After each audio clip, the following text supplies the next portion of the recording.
जय हिंद। आज की क्लास में हम लोग वर्ग 12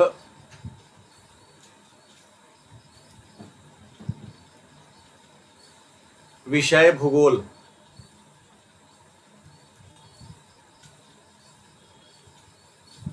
इकाई 7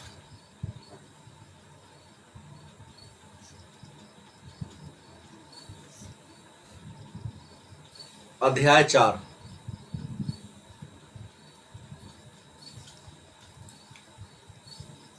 और पाठ का नाम है मानव बस्तियां।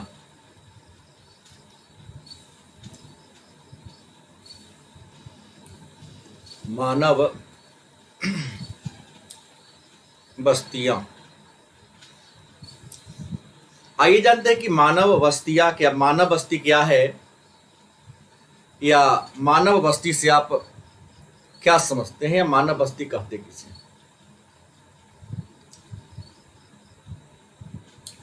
तो मानव बस्ती की अगर परिभाषा की बात कर ले कि मानव बस्ती किसे कहते हैं, मानव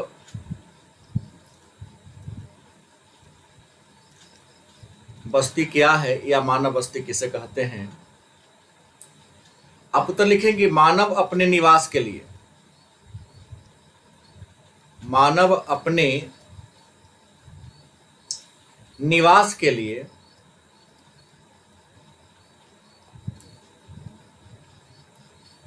जिन आवासों का निर्माण करता है, निवास के लिए जिन आवासों का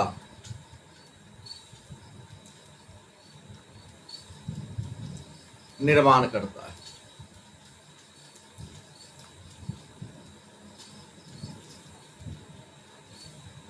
मानव अपने निवास के लिए जिन आवासों का निर्माण करते हैं, आवासों के उस समूह को, आवासों के उस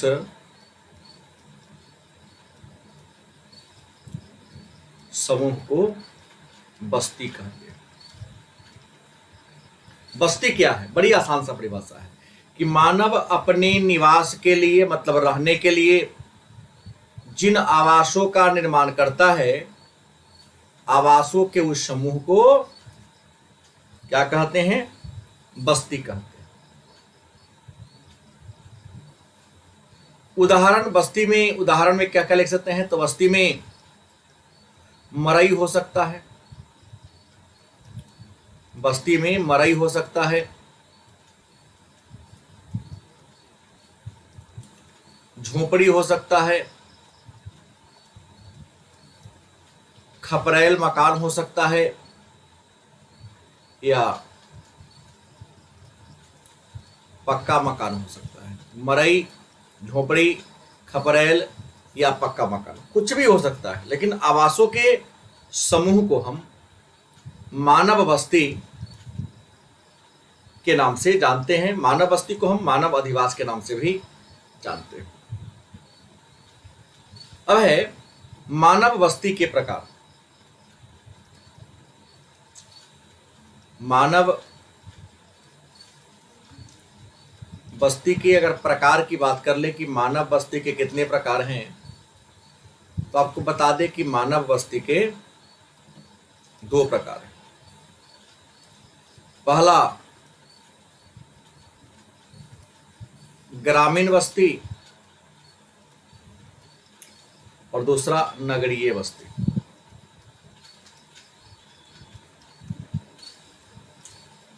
पहला कौन है, ग्रामीण बस्ती, और दूसरा कौन है, नगरीय बस्ती। तो मानव बस्ती के कितने प्रकार हैं, तो मानव बस्ती के 2 प्रकार है। नंबर 1 ग्रामीण बस्ती, नंबर 2 कौन है, नगरीय बस्ती। अब प्रश्नों के ग्रामीण बस्ती क्या है, या ग्रामीण बस्ती की विशेषता क्या है, ग्रामीण बस्ती की पहचान क्या है। तो ग्रामीण बस्ती की बात करें कि ग्रामीण बस्ती किसे कहते हैं, ग्रामीण बस्ती किसे कहते हैं, आपका उत्तर होगा वह बस्ती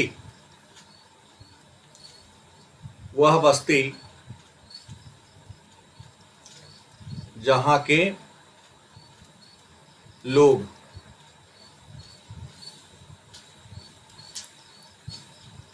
अपने जीवन यापन के लिए,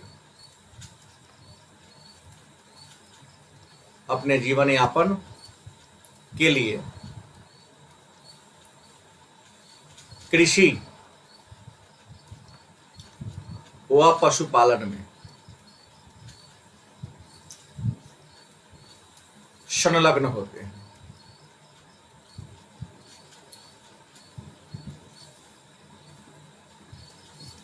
वह बस्ती जहां के लोग अपने जीवन यापन के लिए कृषि और पशुपालन में संलग्न होते हैं, उस बस्ती को हम ग्रामीण बस्ती के नाम से जानते हैं। दूसरा होगा नगरीय बस्ती। क्या है नगरीय बस्ती? क्या है या नगरीय बस्ती से आप क्या समझते हैं? बड़ी आसान सा उत्तर होगा, वह बस्ती जहां के लोग अपने जीवन यापन के लिए उद्योग और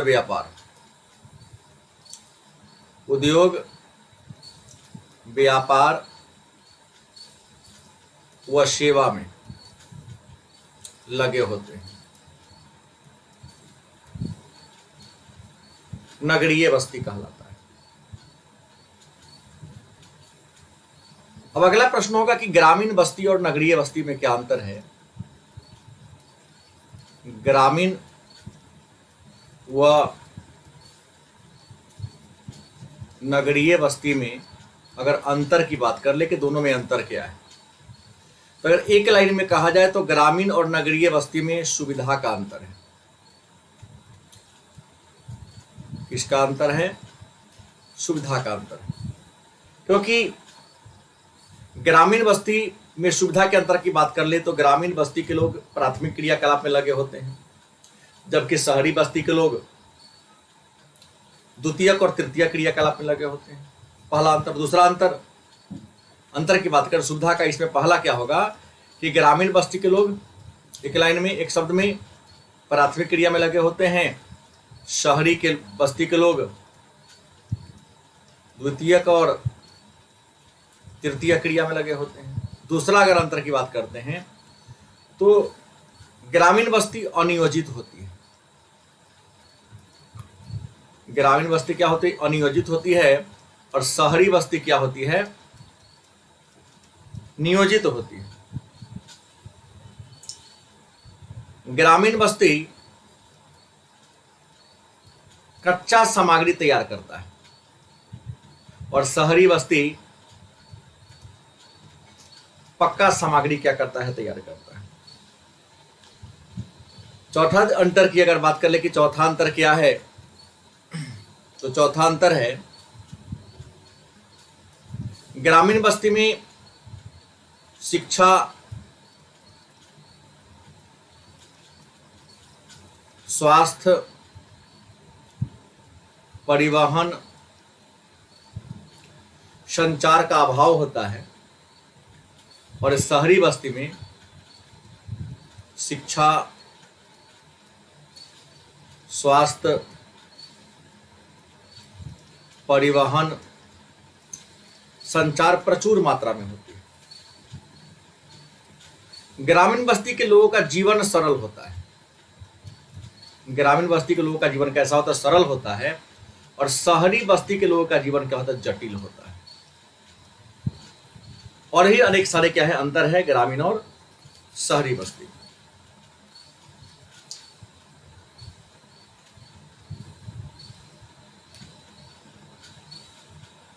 अब है कि भारत की अगर बात करें तो भारत में ग्रामीण जनसंख्या के प्रतिशत की बात करें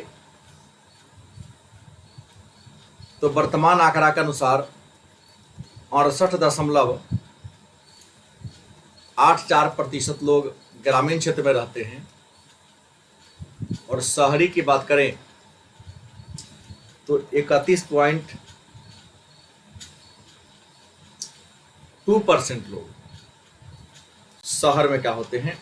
रहते हैं। अब अगला प्रश्न, ग्रामीण बस्ती के प्रकार की बात करते हैं।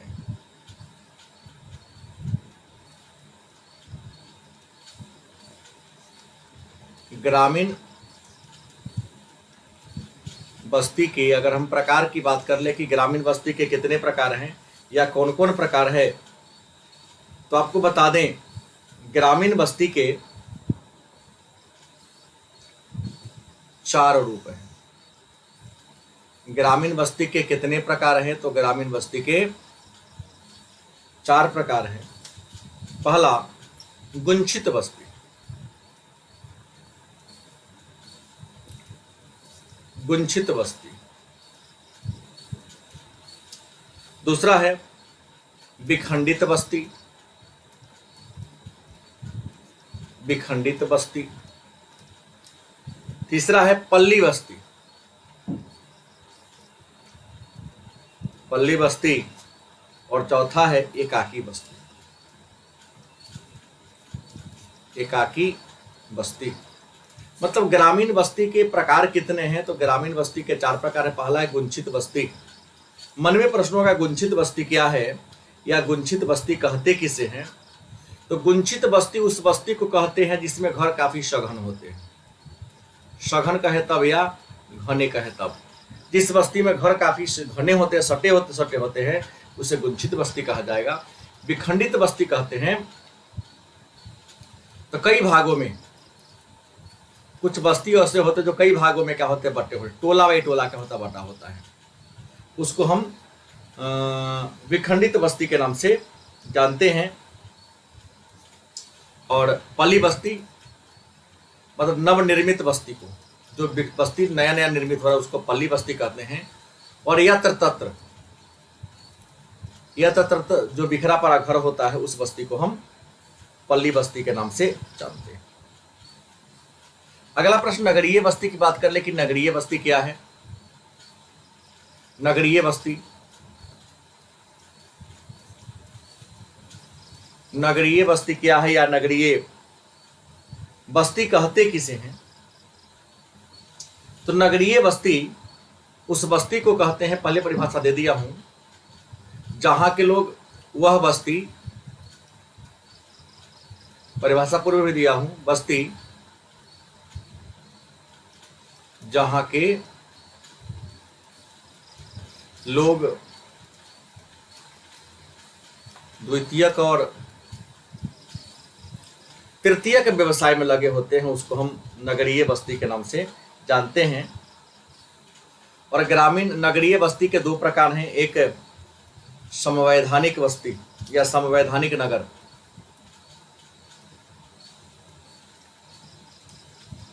और दूसरा है जनसंख्या नगर।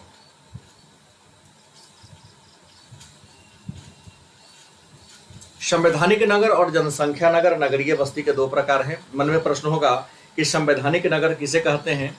तो संवैधानिक नगर उस नगर को कहते हैं जिस नगर का गठन एक निश्चित नियम कानून के द्वारा होता है, जैसे नगर पालिका, नगर परिषद, मतलब नगर निगम, नगर परिषद जैसे बस्ती को संवैधानिक नगर कहते हैं। और 5000 या एक निश्चित आबादी के आधार पर जिस बस्ती का गठन किया गया हो उसको हम नगरीय बस्ती के नाम से, जनसंख्या नगर के नाम से जानते हैं। भारत में नगरों की विकास की बात करें, भारत में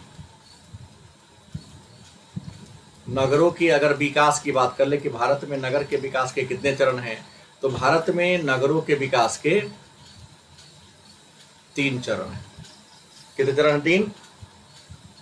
पहला प्राचीन नगर, दूसरा मध्यकालीन नगर, तीसरा आधुनिक नगर। प्राचीन नगर मतलब प्राचीन काल में विकसित नगर को प्राचीन नगर कहेंगे। प्राचीन काल में विकसित नगर को जैसे वाराणसी, प्रयाग, पाटलिपुत्र, राजगीर, ये प्राचीन नगर के उदाहरण है। मध्यकालीन नगर में आगरा, लाहौर, दिल्ली, हैदराबाद, ये मध्यकालीन नगर है। और आधुनिक नगर में अंग्रेजों के काल में विकसित हुआ था सूरत। औपनिवेशिक काल में जो शहर विकसित हुआ था उसको हम आधुनिक नगर के, जैसे सूरत, गोवा,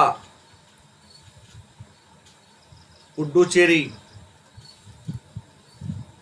मतलब प्राचीन काल में विकसित शहर को प्राचीन नगर, मध्य काल में या मुसलमानों के काल में विकसित शहर को हम मध्यकालीन नगर, और ब्रिटिश काल में या औपनिवेशिक काल में विकसित शहर को हम क्या कहेंगे, आधुनिक शहर के नाम से जानते हैं। अब अगला प्रश्न होगा, नगरों के वर्गीकरण की बात करते हैं तो भारत में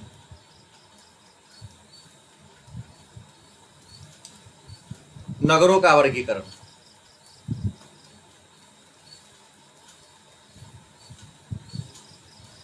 भारत में नगरों की वर्गीकरण की बात करते हैं तो भारत में नगरों को 3 वर्ग में बांटा गया है। कितने वर्ग में? 3 वर्ग में बांटा गया है। पहला है नगर। नगर किसे कहते हैं? तो जिस नगर की आबादी या जिस बस्ती की आबादी, जिस बस्ती की आबादी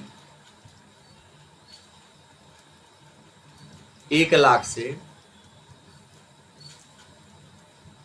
10 लाख के बीच,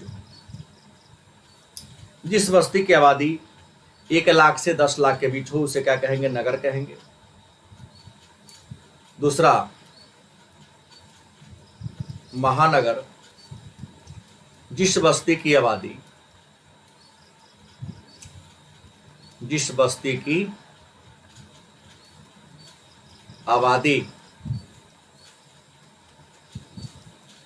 10 लाख से 50 लाख के बीच हो, तो 10 लाख से 50 लाख के बीच हो उसे क्या कहेंगे? हम महानगर कहेंगे। और तीसरा है मेगा नगर। मेगा नगर की बात कर ले कि मेगा नगर कहते किसे हैं, तो 50 लाख से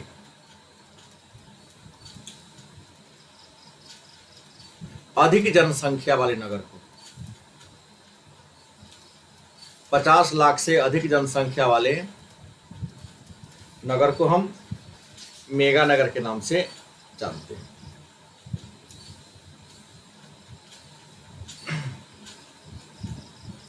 नगरों के प्रकार्यात्मक वर्गीकरण एक और आता है, लास्ट प्रश्न। नगरों का प्रकार्यात्मक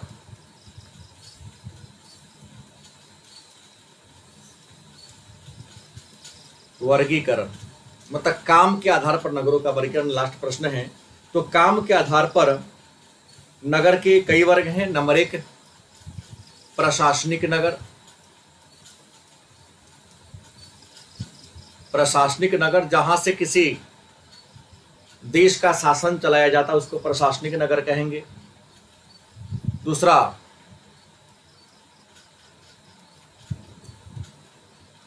औद्योगिक नगर, जो नगर उद्योग धंधा का केंद्र होता है उसको औद्योगिक नगर कहते हैं। तीसरा परिवहन नगर। परिवहन नगर उस नगर को कहते हैं जो नगर परिवहन मतलब आवागमन का केंद्र होता है। चौथा व्यापारिक नगर, वह नगर जो व्यापार के केंद्र होते हैं व्यापारिक नगर कहलाता है। पांचवा खनन नगर, वह नगर जिसका विकास इसलिए हुआ है वह खनिज संसाधनों का क्या है? केंद्र है। छठा छावनी नगर। छावनी नगर उस नगर को कहेंगे जो आर्मी का क्या होता है, कैंप होता है, आर्मी का जो कैंप होता है उस नगर को हम छावनी नगर कहेंगे। 7वां है धार्मिक या सांस्कृतिक नगर, धार्मिक ऑब्लिक